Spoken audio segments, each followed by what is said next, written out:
Hello guys, আজকে আমরা চলে আসছি মুজমনি উল্লাস পার্কে। ফার্স্ট অফ অল আমরা টিকিট নেওয়ার জন্য চলে আসছি টিকিট কাউন্টারে। টিকিটের প্রাইস ছিল 100 টাকা করে। যদিও আমার কাছে টিকিটের প্রাইসটা একটু বেশি মনে হয়েছে। টিকিটের প্রাইসটা 50 থেকে 60 টাকা হলে ঠিক ছিল। তারপর আমরা গেটের সামনে এসে টিকিট দেখাচ্ছিলাম। উনি কিছুটা ছিঁড়ে রেখে দিয়েছিল যাতে এটা পরবর্তীতে আর কেউ ইউজ করতে না পারে।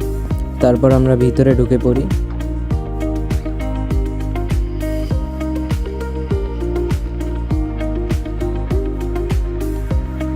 ভেতরে এসেই দেখলাম পরিবেশটা অনেক সুন্দর, একদম পরিষ্কার ছিল। পার্সোনালি আমার অনেক ভালো লেগেছে। এমন পরিবেশে এসে ঘুরতেও ভালো লাগে। তারপর এখানে ছিল বাচ্চাদের খেলাধুলার জন্য অনেক ধরনের রাইড, যেগুলা খুব রিজনেবল প্রাইসের ভিতরেই ছিল। আপনারা আপনাদের ফ্যামিলি প্রিয়জনকে নিয়ে এখানে এসে ঘুরে যেতে পারেন, একটা বেস্ট মুহূর্ত হতে পারে।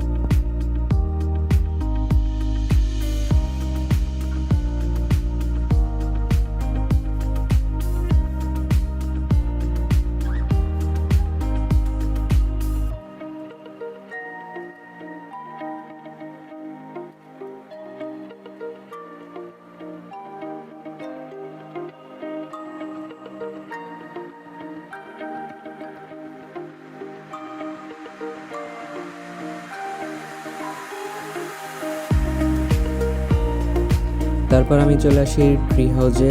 ছবি তোলার জন্য একটা বেস্ট প্লেস। আপনারা যারা পিক তুলতে খুব পছন্দ করেন, এই ট্রি হাউসের উপরে এসে অবশ্যই পিক তুলবেন।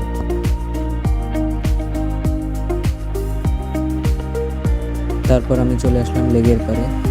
লেক পাড়টা ছিল অনেক বড় এবং খুব সুন্দর।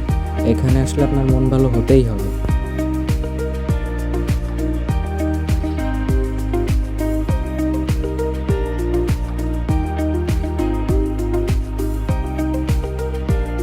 এই ছিল আমাদের আজকের ভিডিও। ভালো লাগলে অবশ্যই লাইক, কমেন্ট, শেয়ার করে পাশে থাকবেন।